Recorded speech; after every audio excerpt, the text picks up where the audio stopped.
करने लगे, कहने लगे, मैं हूँ शरण में तेरी संसार के रचैया, कश्ती मेरी लगा दो भव पार हे कन्हैया। मैं हूँ शरण में तेरी संसार के रचैया।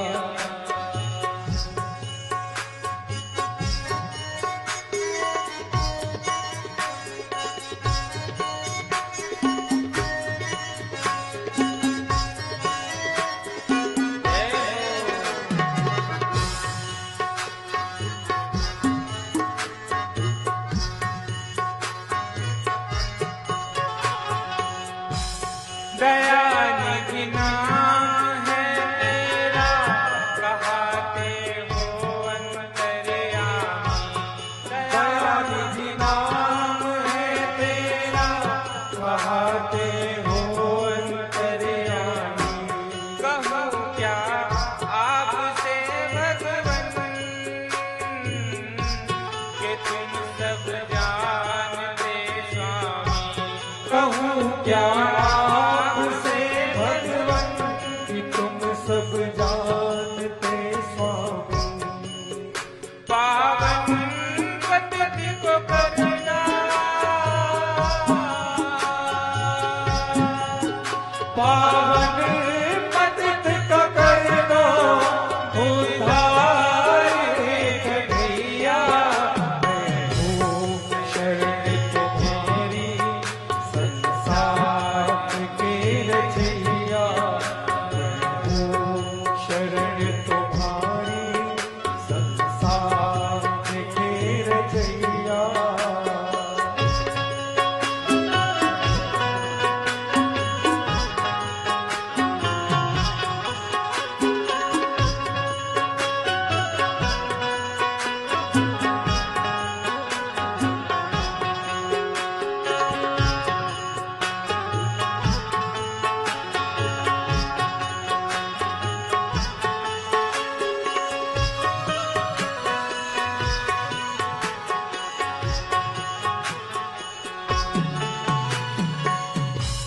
भगत बेचैन है तुम बिन, अब नहीं चैन है तुम बिन।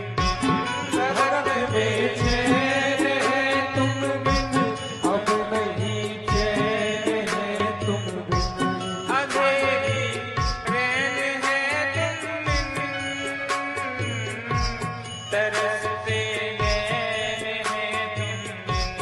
अंधेरी रैन है तुम बिन, तरसते नैन है तुम बिन। देखो उदास तुम बिन,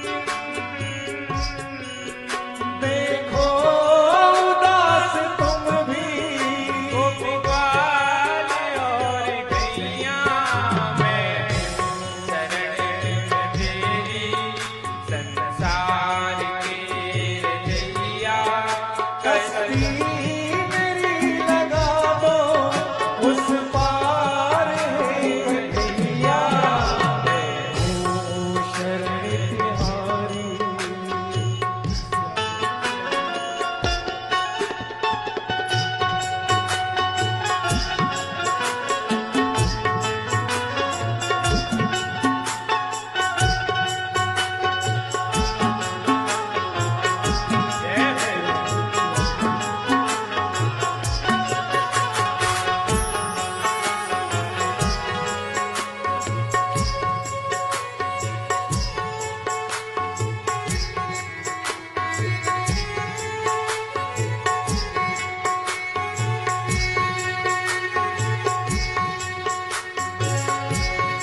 नारद जी ने जब ऐसी प्रार्थना की, ठाकुर जी ने मन में दर्शन दिए, लेकिन जो दर्शन दिए थे महाराज अदृश्य हो गए, व्याकुल हुए नारद जी महाराज, छोटे से बालक थे।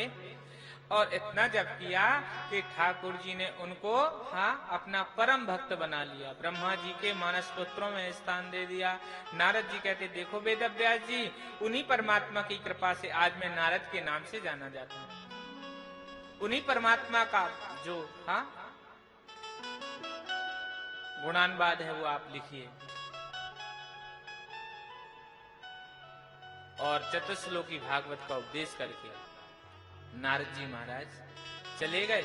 वेद व्यास जी ने महाराज 18,000 श्लोक लिख दिए, लेकिन किसको दिए जाएं, किसको, कौन अधिकारी है? एक ही ख्याल आता कि मेरा पुत्र आता और मैं उसको दे देता। देखो, पिता की संपत्ति का अधिकारी कौन है? लायक पुत्र। और भागवत जी का एक नाम है परमहंस संगीता, संहिता है, परमहंसों की है। तो वेद व्यास जी ने अपने शिष्य को बुलाया और कहा कि जाओ, जाकर के देखो हमारा पुत्र कहीं बैठा हो, खोज के लेके आओ। एक श्लोक याद करा दिया।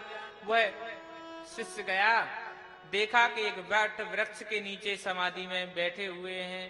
कौन? श्री सुखदेव स्वामी जी महाराज। श्लोक गाया। श्लोक सुनते ही महाराज पूछा कि और सुनाओ श्लोक। शिष्य ने कहा, हमारे गुरुजी के पास 18,000 श्लोक हैं, अगर आपको सुनना है तो चलिए हमारे साथ। कौन है आपके गुरुजी? बताए, आपके पिताजी ही हमारे गुरुजी हैं। ओ महाराज, फिर से समाधि लग गई उनकी। शिष्य आया, शिष्य ने कहा, गुरुजी हमसे तो उन्होंने बात भी की और श्लोक और सुनने की इच्छा थी, लेकिन आपका नाम बताया, वो यहाँ आने के लिए तैयार नहीं है। समझ गए वेद व्यास जी, अब ऐसा श्लोक देना पड़ेगा जिससे खींचे चले आए। एक श्लोक और याद कराया शिष्य के लिए, जाओ। शिष्य गया महाराज और श्री सुखदेव स्वामी जी के पास जाकर के गुनगुनाने लगा। अहोबकीयं स्तनकालकूटं जिघांसया पायदाक्षसात्वे लेवे गतिन्धा चित्तं ततोऽन्यं कंबादयालुं शरणं व्रजेम। लेवे गतिन्धात्री उच्चतम, भगवान की दया का वर्णन है। इस श्लोक का अर्थ यह है, पूतना आई थी विष लगा करके, उसको भी भगवान ने मां की गति दे दी। ऐसे दयालु कृपालु। यह सुनते ही सुखदेव स्वामी जी आए, 18,000 श्लोक उन्होंने पढ़े, सुने और जाकर के सूजी महाराज सौनकादियों से कहते हैं कि सुनो ऋषियों, इन्हीं श्री सुखदेव स्वामी जी महाराज ने ये 18,000 श्लोक राजा परीक्षित को सुनाए थे। तब प्रश्न किया, महाराज राजा परीक्षित कौन है, बताओ। ये तो जब अपने पिता के बंधन, माता पिता के बंधन में नहीं आए, तो राजा को 7 दिन तक एक जगह बैठ के क्यों सुनाते रहे भागवत जी? क्या प्रयोजन था? कौन सा ऐसा स्वार्थ था? कौन है ये राजा परीक्षित, कृपा करके बताओ। तब महाराज यहाँ श्री सूजी महाराज कहते हैं, उस समय की बात है। किस समय की? यदा मृधे कौरव संजयाना वीरे सतो वीर गतिं गते ब्रकोदरा विगदा विमर्शा भगनो रुदन्मे धृतराष्ट्रपुत्रे। जिस समय धृतराष्ट्र के पुत्र दुर्योधन की दोनों जंघाएं टूट चुकी थी, कुरुक्षेत्र की भूमि में पड़े पड़े करा रहे थे, उसी समय हमारा अश्वत्थामा आया। अश्वत्थामा ने आके देखी दुर्योधन की यह दशा और कहने लगे कि देखो, जो तुम्हारी आज ये दशा हुई है, इसका और कोई कारण नहीं, कारण तुम ही हो। अगर तुमने कहीं हमको अपनी सेना का सेनापति बना दिया होता तो आज तुम्हारी ये हालत नहीं होती। मेरे पास ब्रह्मास्त्र था। दुर्योधन ने कहा, अभी भी क्या बिगड़ा है? तुम 5 पांडवों को नहीं, 1 पांडव को मार दो, मैं पूरा राज्य तुमको दे देता हूं। अश्वत्थामा गया महाराज, और जब अश्वत्थामा जा रहा था ना, सोच रहा था कैसे मारूं, तो सोच में इसके यही आया कि ऐसे तो नहीं जीत सकता पांडवों से, सोते हुए जाऊंगा, सम्मोहन विद्या का प्रयोग करूंगा, उनके गले काट के ले आऊंगा। यहाँ अश्वत्थामा चला, वहां भगवान ने पांडवों को अपने शिविर में सुला लिया। उन्हीं पांडवों के शिविर में द्रौपदी के 5 पुत्र आकर के सो गए। ध्यान से सुनना, ये भी महाराज महारथी थे, हाँ बहुत वीर थे, और 5 द्रौपदी के पुत्र देखने में पांडवों जैसे लगते थे। हाँ लिखा है ना, जिनके जैसे घर मकान तिनके तैसे अंगना, जिनके जैसे बाप मातारी तिनके तैसे ललना। हाँ? कहते हैं हाँ पुत्र, कई बार ऐसा होता है कि पुत्रों को देख करके माता पिता की पहचान हो जाती है, माता पिता को देख करके पुत्र की पहचान हो जाती है कि नहीं, एक से लगते हैं, एक ही रूप में थे सब। अश्वत्थामा आया, द्रौपदी के सोते हुए 5 पुत्रों के सिर काट लिए, एक थाल में सजा के ले गया। दुर्योधन ने देखा, दुर्योधन ने कहा अरे तूने ये क्या कर दिया। पहले तो प्रसन्न हो गया, अरे तूने इतना बड़ा काम कर दिया, 5 पांडवों को मार डाला। लेकिन जब गौर से देखा तो कहा अरे तुमने क्या किया, कुल में अब कोई पानी देने लायक तक नहीं बचा है। और यह कहते ही दुर्योधन का प्राणांत हो गया।